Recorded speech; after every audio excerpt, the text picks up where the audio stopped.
Guys, and welcome back to a new video. If you want to enable dark mode in Roblox application and you don't know how to do it, it's pretty easy. Watch this video till the end and you will find out. So to begin with, you need to open Roblox application on your device. Then you need to tap on the more option right at the bottom. From here, from this menu, you need to select settings. So once you open settings, all you need to do is to go to the account info.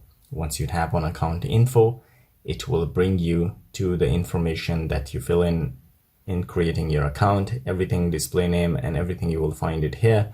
If you scroll down under the personal, you will find theme, and as you can see, it is light. So if I want to enable dark mode, I will tap on the downward arrow. This small menu will pop up and you will see the dark mode option. So once you tap on the dark option, as you can see, now dark mode has been enabled. So if you want to switch it back, just tap on it and tap on light. So guys, this is all it takes to enable dark mode in a Roblox application. If you like the video, don't forget to subscribe. I will see you in the next video. Till then, take care.